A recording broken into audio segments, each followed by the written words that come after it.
talking about our topic, 7 verses on a particular topic that we look at over the course of the week and come back and gather together around to reflect on. This week, as was mentioned, is the topic of passion. And that word, that topic, I think can have a lot of different interpretations. And so I want to recognize that and talk about some of those. Passion, for instance, can be associated with romance. I think maybe that's what comes to mind for a lot of people when you think of passion, connected to the idea of romance. It can also be connected to the idea of anger. Somebody's very passionate or furious about something that's happened. Okay, but we can also talk about it in its original sense. And passion is a Greek word meaning suffering. And so when we look at the Holy Week and we look at Easter and the suffering of Christ, that's often referred to as the Passion of the Christ. Because that's its original meaning. Willing to suffer, that's where that word comes from. Or sometimes we talk about passion in terms of dedication. So that person is really passionate about that thing that they're working on. So we use it in these different contexts. But I think they all have something in common. I think passion in each of these contexts is some kind of pursuit. It's a pursuit of something. For instance, in romance, it's a pursuit of another person. It's a passionate, wholehearted pursuit of another person. Or in regards to anger, maybe someone is looking for an issue to be resolved. They've been unjustly or unfairly treated, and so anger might be because they're seeking justice. Passion might be used in the sense of suffering for people who are pursuing a cause. They're willing to suffer for the cause. It's a big cause. It's a big deal. We have 501c3 organizations all over that help people that need help. And people are willing to spend their time and their energy, spend of their own resources for the cause, pursuit of a cause. Or with dedication, it might be excellence or pursuing excellence. You want to be known as the best in your field or recognized as really good at what you do. Because there may also be remuneration and reward for being the best. You are really good at what you do, you can get good payment for doing what you do well. So, passion, I think we can look at all of these different contexts and recognize that it's about pursuit of some kind. When I was a young man, you might not believe this, but I was really interested in fashion. Yeah. There was this time in my life where in these kind of ties were what was popular at the time. And so I started making this list of the things that I needed, the striped-colored Oxfords and these ties to go with it. I was really pursuing that. And sometimes we can pursue things and make it a big deal. When I was young, I was also into thrills. And so me and my buddies, we would get in the car and we'd ride down to Ohio or Illinois to go jump on roller coasters because it was a thrill that we liked to pursue. I also had opportunity to do some world travel. And I have some great style. That's right. Yeah, that's that fashion thing that I told you about, you know. But I had opportunity to travel and see some amazing sights. People have bucket lists, you know, and places they want to go, things they want to do, things they want to see. I had opportunity to go to exotic places with beautiful women. I still do. I did that recently. But we are in pursuit of things or experiences. Sometimes, and this is my story, I just like to pursue fun. This first picture on the left here is me with my buddies in high school. That's Dean Hubbard there on the far left. And, you know, we like to pursue fun. And the next picture is me as an adult working professional. You can see there's a lot of difference there. One's color, one's black and white. But my philosophy was if I'm having fun, my students are more likely to have fun. I was the art teacher and the phys ed teacher and had a lot of fun working with the kids. So I love to pursue fun. But your fun might look different than my fun. Different ones of us find fun in different ways. Some people find it in exercise or fitness and in that satisfaction of accomplishing a race or feeling fit. Some people like to collect things. And so they're in pursuit of that one rare thing to finish out their collection. Some people are into hunting or fishing and trying to get that thing, that elusive big deer or whatever, that big bass, going after that thing, trying to collect it, in pursuit of it. Some people are into the big game for tonight. Does anybody care? All right, cool. Some of you. All right. But for some people, that's a big, big deal. They're in pursuit. They know all the stats. They're into fantasy football. They know all that stuff. That's one of the things they pursue. Another thing is like cars or vintage things, fixing things up, restoring things. There can be great satisfaction in that as well. So I don't know what your fun is, but it's probably different than mine and different than the person next to you. But I got to guess that whatever you find fun probably relates to a person that was significant in your life. Maybe your uncle got you into this, your grandfather got you into that, your mom or your dad got you into various things and interests that you have since developed because of your connection to that person. Or maybe there was a person that you respected who said, you know what, I recognize that you're pretty good at fixing things, or you're pretty good at getting that bat on the ball and hitting it well. Someone that you respected who encouraged that interest area. So a lot of times the things that are fun for us go back to a person that we respected and loved. All right, so talking about different pursuits. I think for the sake of this morning, we can talk about passion as a wholehearted pursuit.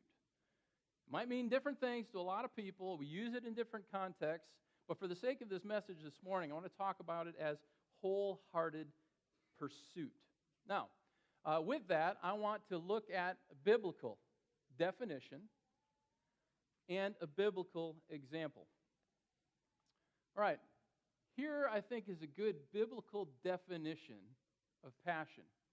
Hear, O Israel, the Lord our God, the Lord is one. Love the Lord your God with all your heart, and with all your soul, and with all your strength. What are we told to pursue there? The Lord our God. Pursue the Lord your God with all your heart, with all your soul, and with all your strength. That's what the Bible encourages us to pursue with wholehearted devotion, with wholehearted passion. Now, here's a biblical example. Let me read to you from the passage that we sang a song from this morning, 2 Samuel 6. Now, here's the context. The ark of the Lord, this sacred box that God told the Israelites to make, which was going to be like his temporary throne when he came to visit. The Ark of the Covenant. In that ark were things that Israel saved that were remembrances of God's great provision and presence in the past. And this thing had angel wings on the top of it that were carved into it and overlaid with gold. And the wings nearly came together. And this was supposed to be like the seat of the Lord. And it stayed most of the time in the dark tent, in the presence, in the Holy of Holies, where the fire or the cloudy pillar would come and rest. And the glory of the Lord would be above the tabernacle, the tent. Anyways, this box, the Ark of the Lord, had been taken by Israel's enemies, the Philistines. And now David has come to power, and he wants to get that thing back. Well, the ark in the Philistine territory has been a curse to them. They got diseases and boils on them, and they're like, we got to get rid of this thing. So they sent it back towards Israel on a cart pulled by oxen just to get rid of the thing. And they put some gold boils, weird, that represented their sores, and put it in the thing or on the cart and sent it back. We got to get this thing out of here. And so the thing came to the house of Abinadab. And now David is saying, hey, we've built up this city. I'm the king of this place. We've conquered our enemies. We've known peace. Let's get the ark of the Lord back. And so that's what we read about in 2 Samuel 6. David, a passionate person, again brought together out of Israel, chosen men, 30,000 in all. So this is going to be a big deal. 30,000 people getting together. And so they go down to Abinadab's house, and they're getting ready to bring the ark back to Israel. Now, Abinadab had two sons, Ahio and Uzzah. And these guys are going to help bring the ark back with David's 30,000 people. So they set the ark of God on a new cart, and brought it from the house of Abinadab, which was on the hill. Now, I don't know how they set it on there, but there are some very particular ways in which God ordained for this sacred box of his to be moved. They set the ark of the Lord on a new cart and brought it from the house of Abinadab, which was on the hill. Uzzah and Ahio, sons of Abinadab, were guiding the new cart with the ark of God on it. And Ahio was walking in front of it. David and the whole house of Israel were celebrating with all their might before the Lord, with songs and with harps and lyres, tambourines, sistrums, and cymbals. This was a big, noisy thing. It was a big, rejoicing event. And suddenly, the mood changes. When they come to the threshing floor of Nacon, Uzzah reached out and took hold of the ark of God because the oxen stumbled. The Lord's anger burned against Uzzah because of his irreverent act. Therefore, God struck him down and he died there before the ark of God. Whoa. Now, I don't know if Uzzah had gotten real comfortable with this ark at his dad's house and he didn't think anything of it. Maybe he didn't know about it, but maybe it seems like I always thought maybe he was trying to be reverent, not irreverent. The oxen stumbled and the thing was tipping, so he reaches out to steady it so it doesn't fall. And God strikes him dead and calls this an irreverent act. What's going on? Now David was angry because the Lord's wrath had broken out against Uzzah, and to this day that place is called Perez Uzzah, outbreak against Uzzah. David was now afraid of the Lord that day. And he said, "How can the ark of the Lord ever come to me?" He was then not willing to take the ark of the Lord to be with him in the city of David. Instead, he took it aside to a different house, the house of Obed-Edom the Gittite. And the ark of the Lord remained in the house of Obed-Edom the Gittite for 3 months. And the Lord blessed him and his entire household.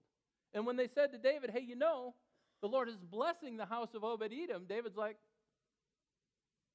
maybe it's time I go back and get that thing. So David went down and brought up the ark of God from the house of Obed-Edom to the city of David with rejoicing. When those who were carrying the ark of the Lord had taken 6 steps, he sacrificed a bull and a fattened calf. I think David went home and did his homework. How are we supposed to move this thing? And he got the Levites. You read about it in the book of Chronicles. They got the Levites who were supposed to carry the thing to put poles on it so they wouldn't touch the thing itself, and they lifted it and carried it together. And after they took 6 steps, they had this sacrifice. So David's trying to honor God in God's particular instructions. David then, we have our verse that we just sang about. David, wearing a linen ephod, danced before the Lord with all his might, while he and the entire house of Israel brought up the ark of the Lord with shouts and the sound of trumpets. Let me hear you shout. Better, go. Ah! Let me hear you say hallelujah. Hallelujah! Can you imagine what 30,000 people sounded like doing that? That is awesome. That's exciting. That's passion. David was a man of passion. Now, what the other thing was, he had put on his sacred robe, and he tossed the thing aside. He's running around in sacred priestly underwear. Yeah, that's what the pictures here are sort of. I found these. The artist said, "Yeah, sure, I could go ahead and use them in my message this morning," and I thank her for that. But this idea of David just throwing off everything to totally focus on the Lord. Well, as you can imagine, that didn't go over well with everybody. As the ark of the Lord was entering the city of David, Michal, daughter of Saul, watched from a window. And when she saw King David leaping and dancing before the Lord, she despised him in her heart. Now, this is his wife. Now, Michal was the daughter of Saul. And she inherited David as a husband when David slew the giant Goliath. Because Saul said, whoever can knock this guy down can have my daughter in marriage. And this is what happened. David defeated the Goliath, and now he inherits Michal as his wife. Now, this is a city girl, royal queen princess type, right? And David, where did he come from? What was his job? Lowly shepherd. And I'm guessing that maybe there's a little condescension that's still here, that's coming out right here. She despised him in her heart. So they brought the ark of the Lord and set it in its place inside the tent that David had pitched for it, and David sacrificed burnt offerings, fellowship offerings. He gives cakes to everybody. He gives them raisin cakes, sends them all home with a gift. Hey, thanks for coming. See ya. Let's do this again sometime. And then he goes home. After blessing the people, he comes home to bless his household, and his wife comes out to meet him. Michal, daughter of Saul, came out to meet him and said, how the king of Israel has distinguished himself today, disrobing in the sight of all the slave girls of his servants, as any vulgar fellow would do. I'm guessing that's probably a kind translation. Any lowly shepherd, low-life scumbag. I don't know what she said, but I'm sure it wasn't nice. And David responds, it was before the Lord who chose me, not your dad, not anybody in your family. He chose me and appointed me to be ruler over the Lord's people, Israel. And I will celebrate before the Lord, even if it hurts me. I will become even more undignified than this, and I will be humiliated in my own eyes. But by these slave girls you spoke of, I will be held in honor. And now here's another steep penalty, the second steep penalty of this passage. And Michal, daughter of Saul, had no children to the day of her death. Biblical example, love the Lord, biblical definition, love the Lord your God with all your heart, soul, mind, and strength. That gets added in the New Testament, the idea of mind. But with everything you have. And this example of David celebrating with everything he has, but then coming home to some backlash against that. I want to talk about how passion, for a minute, I want to talk about passion, we have to be cautious with it. There can be steep consequences if we don't get our passion right. If passion is a wholehearted pursuit, we are called by the text to be passionate about pursuing the things above, loving the Lord our God. But we are often more passionate about the things below. And even things that can be good.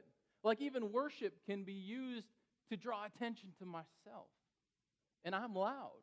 And so I have to kind of be mindful of that because I freak out the little kids that sit in front of me on Boys and Girls Club Sunday. But I'm trying to focus my attention on God and do it with my whole heart, soul, mind, and strength. And I just hope they catch on. But we have to be conscious that we can end up worshiping ourselves. Because, you see, that's the big problem. When we do our interests and pursuits without being mindful of God, we become an end to ourselves. And so something like our good work and dedication and pursuit of excellence can end up being all about us. Or even our fitness, because, the Bible says it's good to be fit. But that can become all about us. Anything that is not putting God at the top of our pursuit list is idolatry. And that, like in this text, has steep consequences. This is what I think. It's not that God isn't mindful or blesses the things below. Because like we are the things below. God is above, we are the things below. And we are called to be mindful of the people around us. And God has made the creation good. But we have to be careful how we use the creation and created things so that we honor God and increase our passion for God and use our increased passion to point others to God. So these things can go the wrong way if we neglect God in these things, or we can use them to help people point to God, or we can increase our passion for God with these things. Like I said before, the things that you have as interest areas probably are because of some significant person in your life. You can be that. You can be that for some kid or some Boys and Girls Club member or some grandchild or some neighborhood kid. You can point them to God by maybe getting them interested in going fishing. That's a lot of time you can talk to a kid when you're out in a boat. It's good. How can we use the things of our interest to further our passion for God or somebody else's passion for God? All right. So what does it look like? How do you get it? How do you get passion? It looks like different things. It's a wholehearted pursuit. We have to be careful with how we use it. But now I want to bring up a pathway example for passion. Joe, drummer Joe, could you come on up here? Joe is willing to share with us this morning. Thanks, Joe. We were at the Young Men's Retreat back in October, and we asked the guys to share about their leadership experience, okay, thanks. All right. And Joe shared his testimony about his workplace and how he got into leadership there. So if that mic is hot, why don't you go ahead and share with us how you got to be a leader in your workplace? Well, at work, I worked with probably about 10 guys on a team, and I think probably 8 of them left it within the first 2 years. So I ended up being the experienced person really, really quickly. With only 2 years of experience. With only 2 years experience. And not everybody knows what you do. Tell us what you do. I'm an aircraft mechanic. I fix private aircraft, jets, usually. How cool is that? But in regards to leadership, this is something that you're kind of forced into. Yeah, it ended up being because I was the only experienced person on the team, then I was the go-to person for that team, and I had to learn to be there for the guys to help out. And I imagine that in doing so, you probably had to step out of your comfort zone a little bit. Yeah, I mean, a big part of what I do is telling someone when they do something wrong, because it's obviously important and a safety-related thing. So, and sometimes it's a technical and it's right, but legally it's wrong. So it can be an argument too. Okay. So a lot of potential for conflict. Yes. So a lot of potential for awkwardness. Yeah. Okay. So you kind of got moved into leadership that way, but then how has that led to a passion in your workplace for the things that you do? You told me about some of the things you're working on this week. Yeah, I mean, even Saturday night, I had got 2 phone calls from different pilots who are stuck on the road somewhere with a broken airplane and need help or Is that what they say about aircraft that are broke on the road? Yeah. No. They're on the road flying somewhere else other than their home base. They're stuck in some other airport. Yeah. Okay. Yeah. Stuck on the tarmac. Yep. Okay. But you gave me a list of the things that you really enjoy. Helping those customers. Yeah, helping customers. Training the new guys, and trying to be a person that they can go to if they're frustrated. I mean, a big part of my job is trying to put things back together or fix things that aren't working. So it can be very frustrating. So sometimes just a person they can vent to. Because they may be having that frustration as well, and maybe they come to you, and maybe you've seen it before, and help them through it. All right. And you enjoy that? Yep. And did you know that you were going to enjoy that sort of leadership role? Not really. I was kind of just come in and do my job and go home. Okay. I want to switch topics here. We see you behind the drum kit often, and I want to ask you, how did you get a passion for that interest area in your life? Growing up, we had a drum set probably since I was 3, but maybe when I was 13 or so, I don't remember if my dad asked what instrument you want to play or what are you interested in, but I know he bought a drum set. And I actually learned to play that with, bands at school, and that kind of thing at first. And then that kind of turned into, we're going to start a church here, so obviously you're going to play the drums, and my brother's going to play the guitar, and then my other brother's going to play the bass, and that's just what it was. And then we moved here, and there was opportunity to play the drums here, so I continued to do that here. Okay. And so then you had the opportunity, and then it sort of developed into an interest area as it was needed. Yeah, and my family's had a lot of music in it, so, it turned into wanting to play the drums, getting interest in sound, speakers, mixing boards, stuff like that, every technical part of it. Okay. I was asking you how did that lead to a passion for God? And you used the example, I'm the guy at the gym who had so much fun there that I ended up being fit. Could you explain what you meant by that? In regards to God and your passion for God. Yeah, when I grew up, I don't remember being forced to church. I mean, maybe it was just part of the life I had, but I remember going to church and my parents would be practicing, and I would be hiding upstairs playing with school desks and getting into trouble doing different things, climbing on basketball hoops. It was at a gym. And that's always kind of continued that way. And as I've grown up, I've enjoyed the different things I've done at church, and they've become my hobbies, my passions, apart from church too. And I'm gonna add. There's this picture that I have of you here. It has more to it, and it's your brother. Yeah.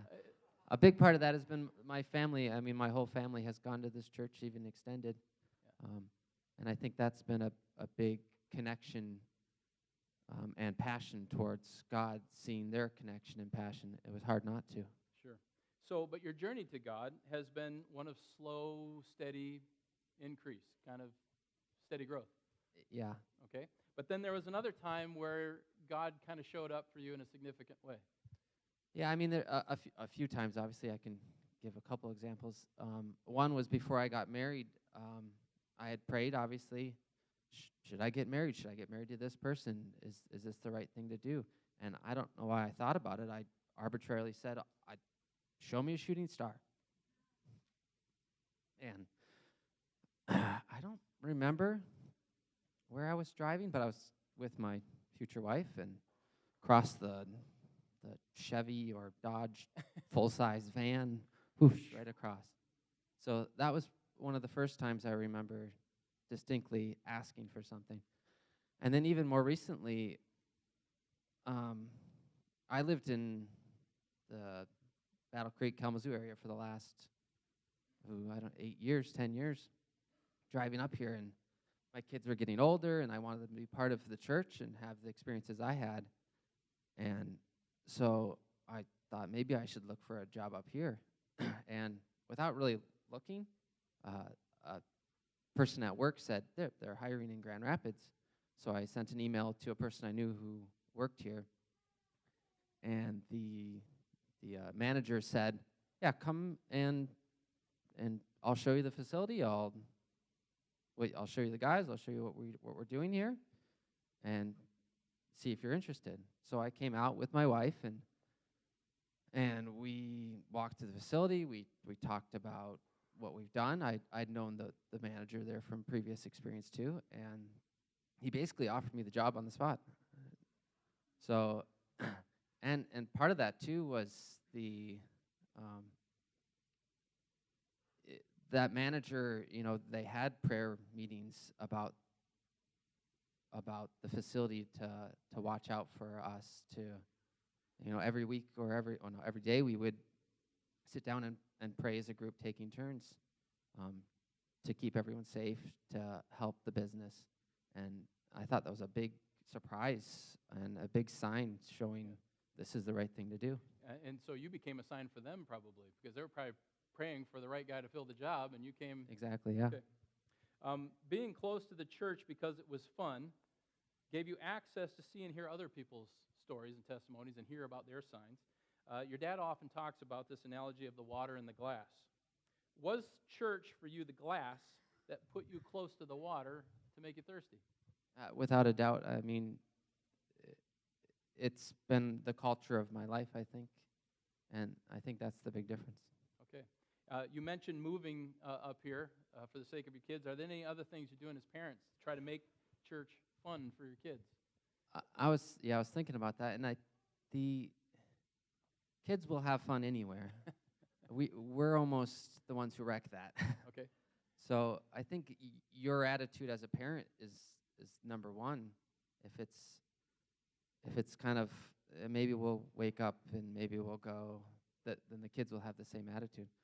The other side of that is, especially when I lived in the Battle Creek area, we would come up to church, but it wasn't just church. It was church, and then I would go to my in-laws' house, and then I would go to my parents' house. It was a whole day thing, a whole day fun family event for our kids.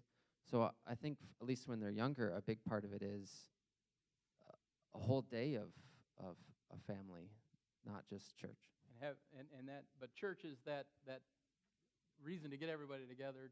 Yeah, and it's where exactly. you met your family, Yep. right? Everybody gathered together. Thank you, Joe. Let's hear it for Joe this morning. Thank you.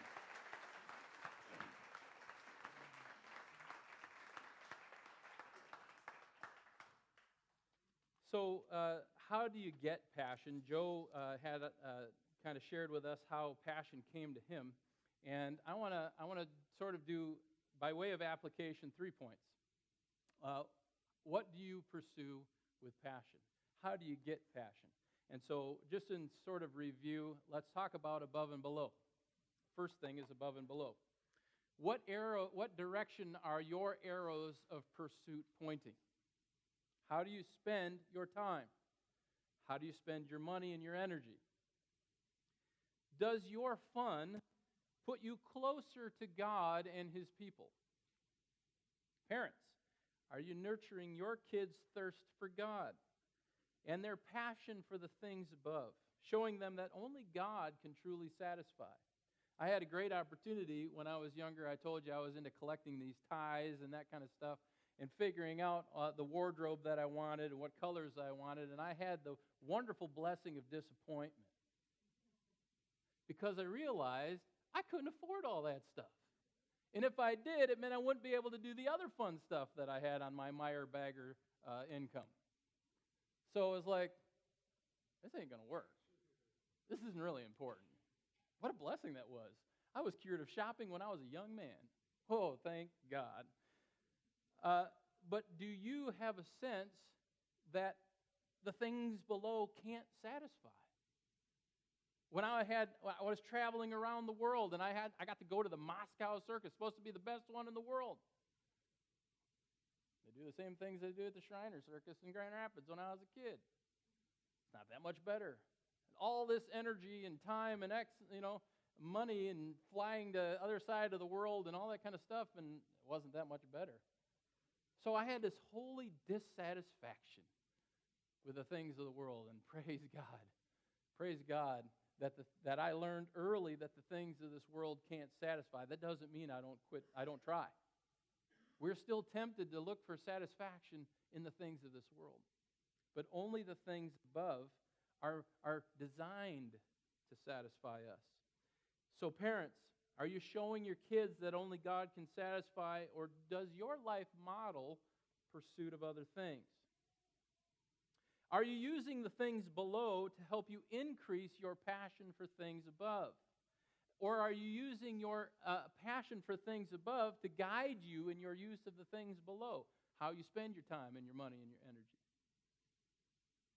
So that's the first point of application. Second is pushing the comfort zone.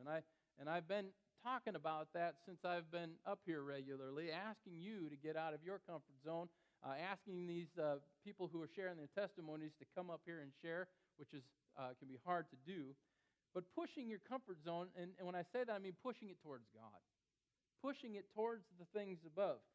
Are you willing to step out of your comfort zone and into the awkward for the sake of things above? Do you feel funny if you are loving God with all your heart, soul, mind, and strength? Are you more concerned about what people below think of you or what the Father above thinks of you? If you are, you might have a case of Michaelitis, Saul's daughter, Michael. If you were to watch a videotape of yourself in worship, would you believe, or would people believe, that in fact you are passionate for the Lord your God? Would there be evidence? If not, you might have a case of Michaelitis. What is the remedy for Michaelitis? Become undignified. Here's the passage. David said to Michal, "It was before the Lord who chose me rather than your father or anyone from his house.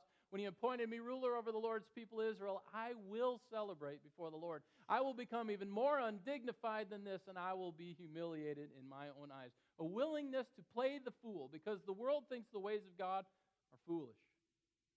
But we know they're eternal. And so we're willing to take that. We're willing to take that condescension for the sake of things above. Thirdly, passion draws attention. The world has both been attracted to and repulsed by the idea of a God who would suffer for the salvation of his people. It just makes the world scratch their head. What kind of God? Your God does what? Your God is willing to suffer, to demonstrate a passion of suffering for the salvation of his people. Passion draws attention. And Joe, I call you my hero. Where'd Joe go? Where is he? Joe. There he is.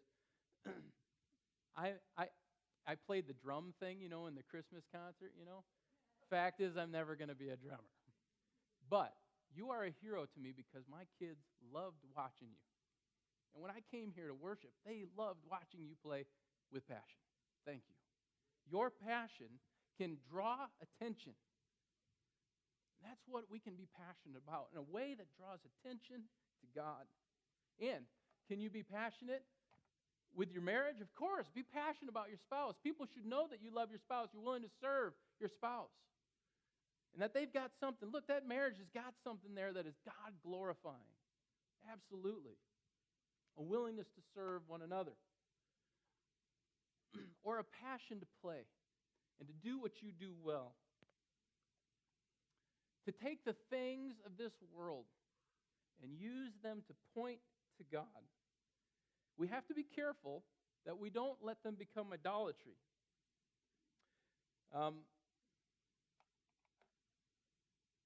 Like I said earlier, those things that are fun for you are probably fun for you because of a significant person in your life that introduced you to those things.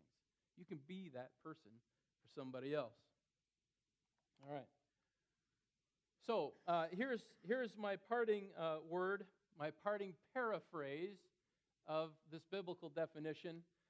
This is coming to you from this guy, and it goes like this.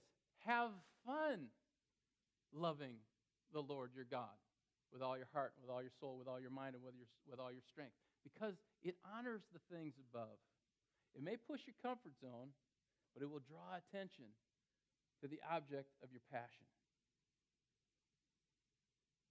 And a word to close from our verses of the week: never be lacking in zeal, but keep your spiritual fervor serving the Lord. Let's pray together. Heavenly Father, light in us a fire that just can't be put out. Fill us with your Spirit. Pour over us. Anoint us. Make us really, really excited about who you are. Help us to have fun worshiping you. Help us to have fun with the people here in this place. People very different from us, maybe have different interests and pursuits, but together, help us to cultivate a love for you, a passion for you that draws attention and makes us increase in our passion for you, to love you more and more. For you are good, and you are worthy. Let God's people say, Amen. Amen. We're going to have our offering now.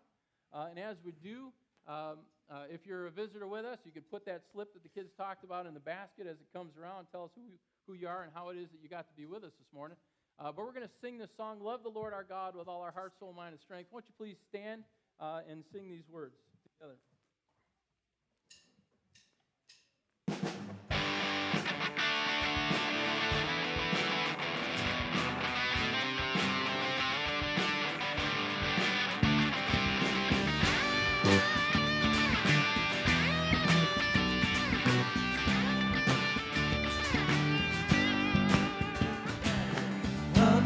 Your God with all your heart, with all your soul, with all your mind, and with all your strength. Love the Lord your God with all your heart, with all your soul, with all your mind, and with all your strength. With all your heart, with all your soul, with all your mind, with all your strength. Love the Lord your God with all your heart, with all your soul, with all your mind, and with all your strength.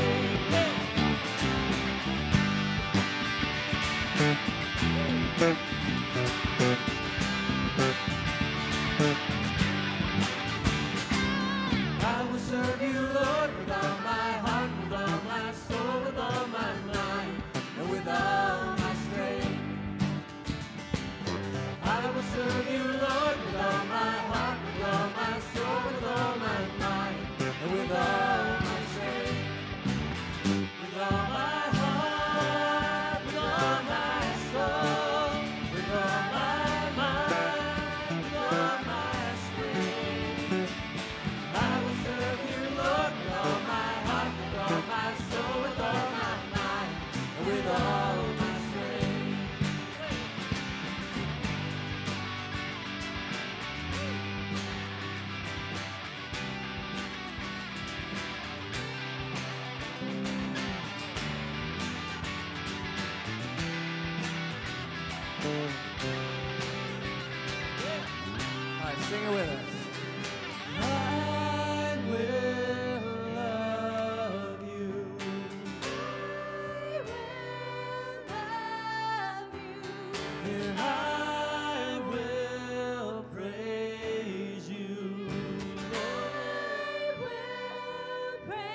I will love you, Lord, with all my heart, with all my soul, with all my mind, and with all my strength.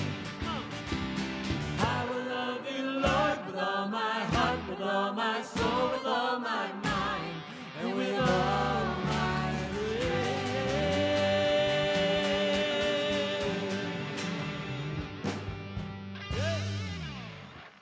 Sit down for a second because the girls are going to come up here and share a dance with us. It might be undignified because they didn't have a lot of time with their snow days to practice as much as they would have liked, but we love it that they want to do this with their heart, soul, mind, and strength. And so give the ladies a minute to get up here, and they're going to do a performance of the Departure Blessing song.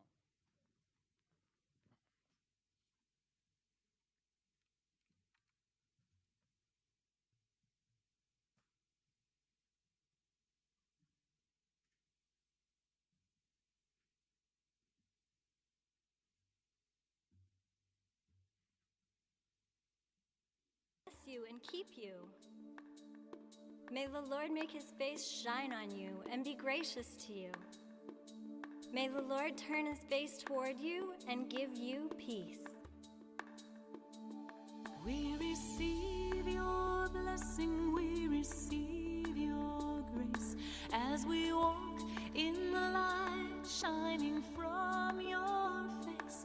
May the peace that you give change the way that we live. We receive your blessing as we leave this place.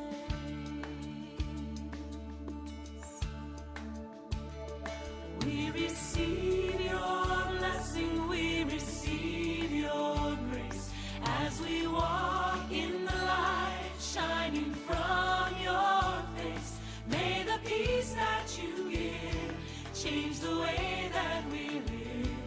We receive your blessing as we leave this place.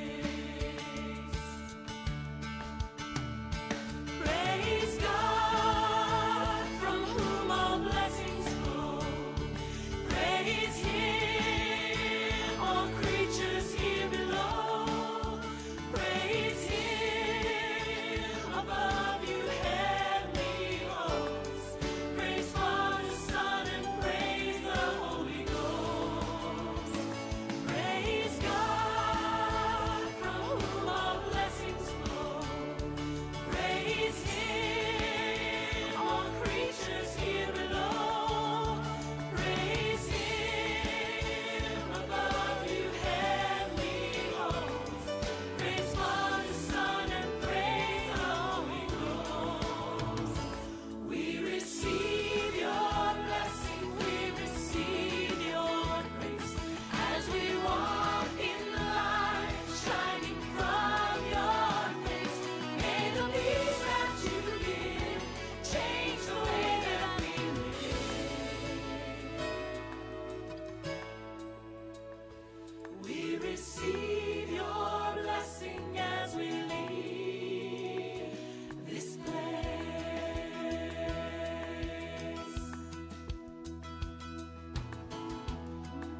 Bless you, ladies, for leading us in worship. Would you please stand?